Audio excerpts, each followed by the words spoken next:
Taarifa njema zaidi ni kuwa yule aliyekuwa anakosekana kwenye kikosi cha Yanga tayari bwana amekwisha rejea kwenye mchezo unaofuata. Endapo itampendeza kocha mkuu wa klabu ya Yanga, anaweza akaanza kutumika mchezaji ambaye amefanya kazi kubwa, ameyafanya makubwa zaidi akiwa kwenye jezi ya klabu ya Yanga, jezi ya njano na kijani. Tuko naye hapa, taarifa zake tuko nazo, lakini kurejea kwake bwana, kuna taarifa nyingine ambayo sasa hii yenyewe tunaweza kusema ni mbaya, kwa sababu inamhusisha pia mchezaji muhimu ndani ya kikosi hicho. Langu jina ni Aloisi Sagara, niko na Hassan Saddam. Jumatatu tulivu ya leo tuko hapa tumeketi kwa ajili ya kukujuza yale ya kimichezo ambayo yanakuwa yanajiri, na kubwa zaidi linaanzia Jangwani, na tuko na taarifa kubwa zaidi kutokea viunga hivyo vya Jangwani. Taarifa njema na utamani kukujuza Jumatatu tulivu ya leo inatoka Yasi bwana, wakishirikiana na Data Sports wanakuletea router zenye kasi ya 5G, router ambazo zinaweza kukupatia fursa ya kuunganisha watu zaidi ya 30 kwa wakati mmoja, wote wakaenjoy internet pasipokuwa na shida yoyote. Kwa shilingi 2,500 unajipatia router yako kutoka Yas, lakini pia ukisharunua unalipia kifurushi kuanzia 70,000 na kuendelea. Packages ziko mbalimbali kulingana na matumizi yako. Kwa hiyo jipatie sasa, nambari za simu zinapita hapo chini, unaweza kutupigia, unaweza kuwasiliana nasi tukakukabidhi router yako safi zaidi kutoka Yas. Kama uko Dar es Salaam pia una muda unakutosha, unaweza kufika hapa maeneo ya Ubungo external zilipo ofisi zetu za Data Sports, ukaweza pia kujipatia router safi kutoka Yas. Hassan bwana, router za Yas ndio zina kasi ya ajabu. Jana wakati niko hapa ofisini, mimi nilikuwa na udhuru kidogo. Sasa nilikuwa nimeketi mahali natazama mechi ya Chelsea dhidi ya Manchester City.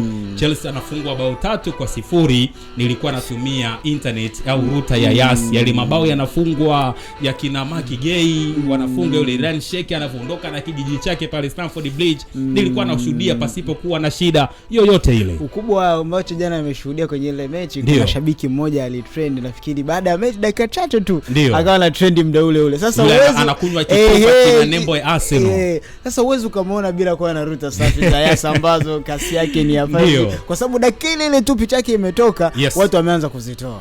Bwana, huyu ni Hassan Saddam. Sasa niko hapa, nataka sasa nikujuze ile jambo kubwa ambalo nilianza kukutambulishia pale mwanzo, kwamba kuna taarifa kubwa na ambayo itakuja kuleta tabasamu na furaha haswa kwa mashabiki wa klabu ya Yanga. Taarifa njema ni kuwa Djigui Diarra tayari bwana amekwisha maliza adhabu yake ambayo alikuwa amefungiwa na kamati ya masaa 72. Michezo mitatu tayari imepita. Aliukosa mchezo dhidi ya Tanzania Prisons, akaukosa mchezo dhidi ya Pamba Jiji, na jana juzi aliukosa mchezo dhidi ya TM Stars. Ule mchezo pia unahesabika kwa sababu ni mchezo ambao uko chini ya shirikisho kwa maana ya FA. Kwa hiyo michezo mitatu tayari imetimia kwa Djigui Diarra, na mchezo unaofuata wa wananchi, Djigui Diarra ni halali, ni mali halali za kabisa ya Yanga kwa ajili ya kutumika. Ni hapo sasa ni swala la mwalimu kuamua kama mechi ijayo Diarra atakuhitajika, lakini kwa vyovyote vile anahitajika. Baada ya kukosekana anahitajika muda mrefu, wananchi wanatamani kumuona. Amekosa mechi ambazo 2 alizozikosa, lakini kiachana kukosekana kwake bado Yanga haijapata lawama langoni kwake, ambako kuepo hata wale kuepo walifanya kazi yake bora. Twalibu Msheri pamoja na Hussein Masalanga wote waliokuepo langoni wamelitekeleza jukumu lile ambalo Diarra aliliacha, kwa sababu alipoliacha na wao wameendeleza pale pale. Kwa hiyo alipoishia Diarra ndipo alikoendelea Msheri na Masalanga. Kwa hiyo hakupokuwa na pengo lake kubwa sana ambalo limeonekana, japokuwa ubora wake unajulikana, lakini hata wao walipopewa kama jukumu waliyafanya vizuri. Ni swala sasa yeye amerejea mwenye majukumu yake, ni mwalimu sasa kuendelea kuchagua, kwa sababu anakuwa na nini na wingi wa wachezaji, amuelewa mchezo amweke Diarra au aendelee kumweka Masalanga, japokuwa eneo moja la golini sio eneo la kubeti. Tulishakumbuka vizuri, eneo la golini sio eneo la kubeti. Anatakiwa asimame ni mtu mmoja ambaye una imani naye, kwa sababu goalkeeper anapofanya makosa, wengine wanaweza mkafanya makosa, wachezaji wote mnaweza makosa, lakini anapofanya kosa goalkeeper lile huwa ni kosa la timu, na huwa linaonekana kwa ukubwa sana kuliko kosa la mtu mwingine. Anaweza kufanya kosa ni beki, anaweza kufanya kosa kiungo mshambuliaji, lakini kosa la goalkeeper linaonekana kwa ukubwa sana. Leo tunalizungumza goli la Afina ambalo alifunga kwenye mechi ya jana dhidi ya Simba. Ni kosa la, unaona kwa nini linazungumzwa kwa ukubwa? Ni kwa sababu eneo la goalkeeper alishindwa kufanya kazi yake, kwa maana Jibril Kasali alishindwa kutimiza majukumu yake. Wengi wanamlaumu, lakini ilikuwa ni eneo la engo ya mbali ambao kufika kwake ilikuwa ni kwa ugumu. Lakini eneo unaona linavutazama kwa makini mno, japokuwa kuna wengine walifanya makosa, lakini yeye ndo ametazamwa zaidi. Hata leo tunazungumza sara ambayo Yanga waliipata dhidi ya Mtibwa Sugar kama unakumbuka, ni baada ya Diarra kwa alisukumwa. Tazama engo lake linazungumziwa kwa ukubwa, aliposukumwa ndipo jamaa wakaweza kuingiza mpira nyavuni. Kwa hiyo maana kosa la golikipa linapofanyika linaonekana kwa ukubwa kuliko mchezaji yote mwingine kiwanjani. Hata hivyo kukosekana kwa Diarra, japokuwa walikuwepo walifanya majukumu yake, lakini ile eneo linajulikana kwamba ni la Diarra. Leo tunazungumza ndani ya miaka hii 5 ya Diarra kuwepo Tanzania, 4 na kadhaa kuanzia 2021 mpaka leo 2026. Tunasema ndio golikipa bora ndani ya klabu ya Yanga. Wapo wengine ambao wapo ndani yake, lakini mechi nyingi anacheza yeye. Kwenye msimu anamaliza akiwa na mechi 16, 13. Ndio hizo clean sheets.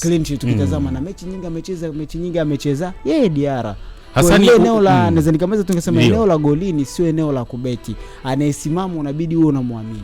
Sasa Hassan, unasema goalkeeper Djigui Diarra miaka yake 5 akiwa ndani ya Yanga ndo amekuwa bora ndani ya Yanga. Mimi namuona pia Diarra ni bora kwenye ligi yetu. Yaani ukija kwenye engo ya magolikipa bora kwa hii miaka 5 hii kuanzia 2021 mpaka sasa hivi kama ulivyokuwa mweka wewe, Diarra sio bora tu ndani ya Yanga.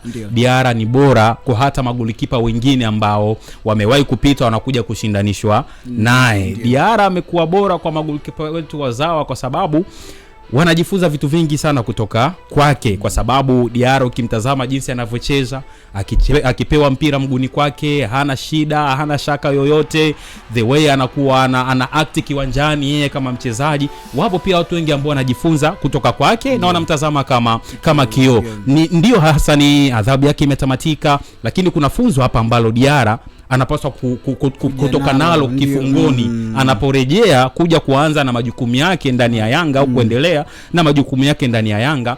Anapaswa kuwa amejifunza kitu. Tutashangaa endapo ametoka kifungoni aje tena aonyeshe vitendo vya utovu wa nidhamu. Hicho kifungo kwake kitakuwa ni kama vile hakikuwa na maana na hakujifunza lolote wakati akiwa kifungoni. Kusema labda alikuwa amepata muda wa kupumzika tu. Ndio vacation alikuwa ameipata. Leo mimi nikazungumza upande wa waamuzi, nisijue kwa wachezaji baadhi ambao wamerejea, lakini kuna baadhi ambao walitoka kwenye vifungo vya kufungiwa mechi kadhaa na bado wakarudia makosa yale. Ukasema kwamba inaonekana lile funzo ambalo walipata, kwa sababu lengo la adhabu ni kwa ajili ya kumfundisha mtu bwana, ulikosea hapa, utakaporudi sasa usirudie kosa ambalo ulilifanya. Sasa the same tumeona leo waamuzi wetu wanafungiwa mara kwa mara, lakini wanaporejea wanafanya makosa yale. Kwa hiyo tunarudi kwa Diarra, ndio ametoka kwenye kifungo ambacho alikuwa nacho cha kukosa mechi kadhaa na faini ya milioni 4 ambayo aliweza kuilipa. Kumbuka alilipa faini 2, alilipa ya kumnyoshia muamuzi kidogo, kumnyoshia mtu kama shabiki ilikuwa ni ishara ya kama matusi, na la pili ni swala la kumfokea muamuzi ambao ilionekana kama alitaka kumpiga muamuzi, akawa amepigwa faini kadhaa. Baada ya kulipa, kumbuka mashabiki walimchangia, walilipa ile faini yake, amerejea. Kwa maana ukiangalia kwanza uzito wa adhabu unapungua, pesa hakuilipa yeye, walilipa mashabiki ambao walibeba uchungu wake kwa sababu walikuwa wanawapigania yeye, wakalipa mashabiki. Tunarudi sasa, adhabu alikosa ni kukosa mechi 3. Kumbuka ajira ya mchezaji ni lazima acheze, hiyo ndo ajira yake pekee yake, ndio kazi yake. Kwa hiyo alikosa kazi yake takriban siku 3, kwa sababu huenda angelikuwepo bora, tusingeamini kama Mwalimu Pedro Goncalves angekuwa na chaguo jingine zaidi ya kumweka Diarra golini. Sasa anaporejea, ndio baada ya yale alionikuta, nilifanya nini kosa la mwanzo, natakiwa jifunze kutokana na yale alokosea. Lakini je, tempa ya mchezo kama mechi ya Mtibwa Sugar, tempa yake uliiona dakika za jioni, alionewa, inasemekana alionewa. Ukitazama vizuri kuna eneo kwamba anasukumwa, alikuwa kwenye haki, ameenda kulalamika, lakini namna alivyokuwa anaitaka haki yake ndio haikuwa sahihi. Kwa the same kama amerudi, anaona kuna wakati namna nzuri ya kulalamika itakuwa ni bora, na kuna sheria nafikiri inakuja kwamba nafikiri itakuwa ni kombe la dunia la mwaka huu kwamba anatakiwa kwenda kuzungumza na muamuzi ni kapteni peke yake. Yaani mchezaji unakuja, yani ndivyo Hassan ninavyopaswa. Mchezaji anasema wakati mwingine kuna moment inatokea nahodha yuko mbali, alafu aliye karibu na muamuzi ni mchezaji ambaye sio nahodha, wanatokea anakwenda kuzungumza na. Kwa hiyo inabidi atapewa kadi ya njano. Kwa maana the same hata Diarra wakati anaenda hakuwa na kitambaa, alienda kulalamika yeye binafsi kama yeye. Kwa hiyo ina maana kama vikiendelea hivi tutaona watu wakipewa kadi nyingi, kwa sababu reaction za wachezaji viwanjani kutokana na matukio yanayoendelea. Na hivi tunavyozungumza waamuzi wetu tunawafahamu sisi. Alois Sagara tumekaa tukiwazungumza kutokana na makosa ya kujirudia mara kwa mara ndani ya mchezo, na muamuzi anapofanya kosa la kwanza akafunika amefanya kosa la kwanza, kosa la pili likafanyika akalifunika, likaja kufanyika la tatu akaweka kipenga, lazima labda akaweka mkojo, akaweka foul, akatoa kadi ya njano. Tayari kuna kosa la kwanza lilifanya akafunika, kosa la pili akabalance, kosa la tatu akatoa adhabu. Tayari ameanza kuamsha zile reactions za wachezaji tutakaje kuziona uwanjani ni baada ya makosa yao waamuzi. Kwa hiyo Diarra anarejea sasa, anachotakiwa ni kuendana na emotion zake zisije zikampeleka sana, mwisho wa siku zikaharibu career yake, kwa sababu kutokana na makosa anavyoendelea kujirudia mara kwa mara, hilo nalo linakuwa ni tatizo. Umezungumza mchezo wa Manchester City, tunamwona Enzo kiungo namba 8 wa Chelsea, Enzo Fernandez amefungiwa kutokana na kosa ya nidhamu. Amekosa mechi 2 na klabu ya Chelsea ndio imemfungia wao kutokana na utovu wa nidhamu. Leo tunamzungumza Jonathan Soa ndani ya klabu ya Simba, hatumuona akicheza, ni kutokana na utovu wa nidhamu ambao klabu kama klabu iliamua kumfungia. Kwa Diarra naye akiendelea mara kwa mara, tukao tunaona mara kwa mara, inaweza ikamsababisha watu wakamkosa wananchi ile huduma ambao wanaipata wakaja kuikosa.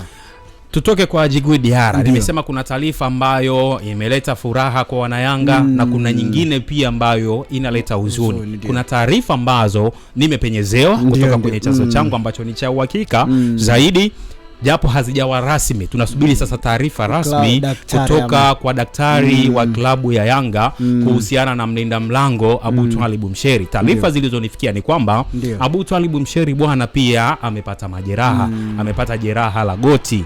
Ndio maana kwenye mchezo wa Yanga dhidi ya Pamba Jiji, langoni alikuwa Hussein Masalanga, goalkeeper alikuwa bench kwa maana ya substitute goalkeeper alikuwa ni Semsei. Ukija kwenye mchezo wa Yanga dhidi ya TMA Stars the same, aliyeanza ni Hussein Masalanga, msaidizi wake kule benchi goalkeeper alikuwa ni Semsei. Kwa hiyo hizi taarifa tunasubiri uthibitisho wake, lakini ndio taarifa ambazo zipo. Anarejea Djigui Diarra, anaumia Abu Twalib Msheri. Hili ni pigo jingine kwa Yanga, tena kwenye eneo hilo moja, kwa maana eneo la langoni pale. Amerejea kipa kutoka kifungoni, anaumia mwingine ambaye ni goalkeeper nambari 2 anapata jeraha la goti.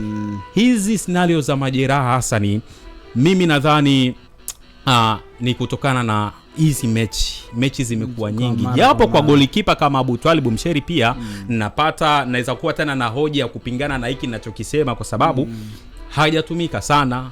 Sijui unanielewa. Hizi sasa tunasema tu ni injury, let's say alifanya maandalizi hafifu kuelekea kwenye mchezo husika, na ndio maana akatokea kupata majeraha ambayo yamemfanya mpaka sasa haonekani kwenye kikosi cha klabu ya Yanga, na mchezo wake alokuja kucheza ni dhidi ya Tanzania Prisons. Kuanzia hapo mpaka leo hii kwenye michezo miwili ya Yanga hajaonekana tena. Ndio ukitazama Alois Sagara, eneo la wachezaji kuumia ni ajali inatokea.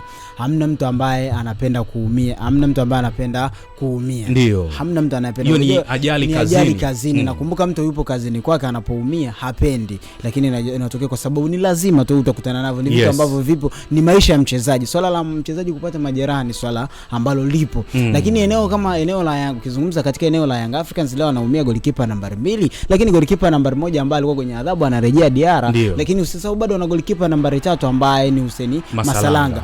Kukosekana kwa Diarra kulikuwepo Abu Twalib Msheri, baada ya Abu Twalib Msheri kukosekana kwake alikuwepo Hussein Masalanga. Na wote wawili wamefanya kazi, ukiachana kuwa ubora wao unatofautiana. Tukumbushe tu kwamba Diarra na ubora wake alionao, au kuna vitu ambavyo anavyo Msheri hana. Kuna vitu Msheri anavyo Masalanga hana, wala Diarra hana.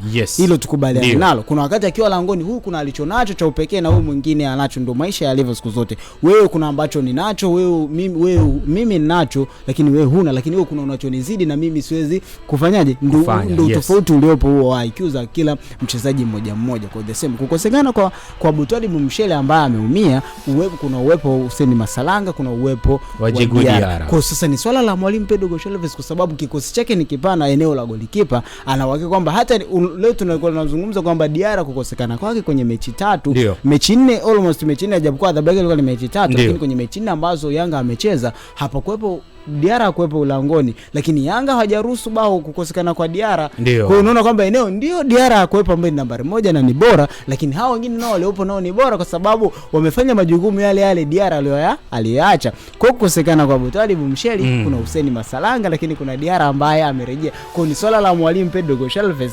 ataamua sasa niende na Hussein Masalanga ambaye nimemwona mechi dhidi ya TMS Stars, nimemwona dhidi ya Pamba Jiji. Baada tunakumbuka ndo mechi zake 2 ambazo Hussein Masalanga tangu asajiliwe ndani ya klabu ya Yanga katika dirisha hili dogo akitokea Singida Black Stars kwa mkopo amecheza ni mechi 2 za kimashindano, ni mechi 2 na mwalimu ameona kiwango chake kiko 1 2 3. Labda ameona kuna utofauti alionao Hussein Masalanga, labda anaweza kurusha mbali, anaweza kufanya kuna vitu ambavyo mwalimu yeye kavitazama. Kwa kukosekana kwa Abutwalib Msheli katika eneo la goalkeeping sio tatizo kwa klabu ya Yanga. Kwa sababu unaona ni kama tu ameondoka amerudi mwingine. Kwa ina maana mwalimu bado ana magolikipa wawili na golikipa watatu ambaye unaweza kusema ni bwana mdogo, wengi wanamuita bwana mdogo. Baada muda kuendelea kujifunza, kiendelea kuwatazama wale wawili. Kwa hiyo pointi yako ni kwamba wananchi wasiwe na wasiwasi na eneo la goalkeeping kwa sababu kocha Pedro Goncalves ana machaguo mawili ambayo ni bora zaidi. Djigui Diarra amerudi,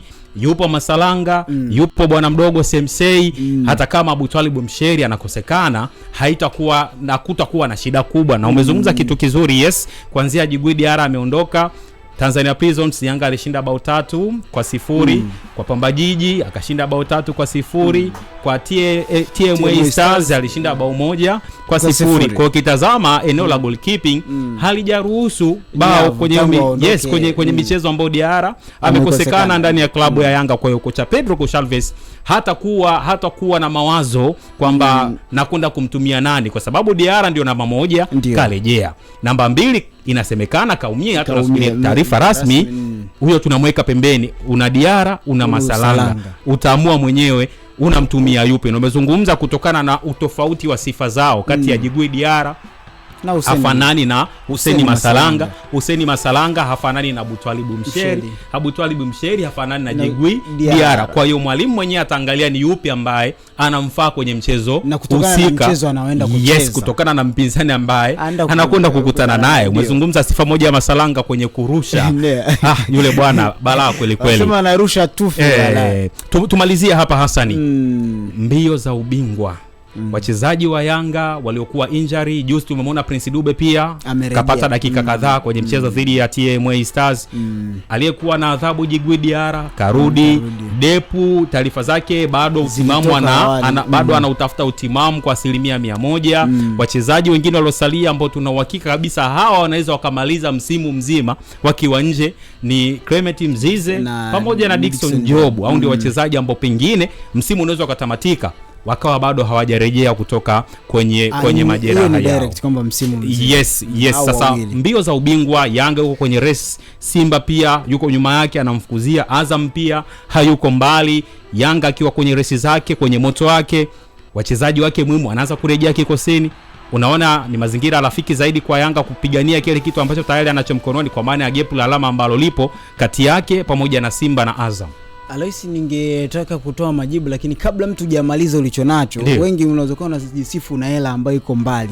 Una hela unasema kuna hela fulani naisikilizia. Ni sawa sana nasema kwa Simba kwamba na pointi ambazo nazisikilizia, nikizipata zile pointi zitakuwa kuna kitu nitakiongeza. Ndio maana inashindwa kusema moja kwa moja. Lakini endapo Simba nao walikuwa wamemaliza sasa, wasiwe na vipengele kwamba ana mechi ambazo yuko mbele ya Yanga yuko pale kileleni, ana mechi kadhaa ambazo anamzidi Simba, ningelikuwa na urahisi wa kuzungumza. Lakini natamani wote wawe sawa, kila kitu wa mechi sawa, alafu sasa alama ndizo zizungumze. Lakini tayari mtu ambaye anacho kuliko wewe ambao unasema unakisikiliza, unapigia hesabu. Unakipigia hesabu. Tayari Yanga anazo alama zake amezishikilia, hana analodaiwa. Simba yeye ana alama ambazo sio za kwake, kwa sababu bado na yule mwingine anacheza naye, kwa sababu mechi inapoanza yote mna alama moja. Inapotamatika ndipo sasa mwishoni kila mtu anajua nimechukua ile moja ambayo nilikuja nayo au nimechukua tatu au nimepoteza zote.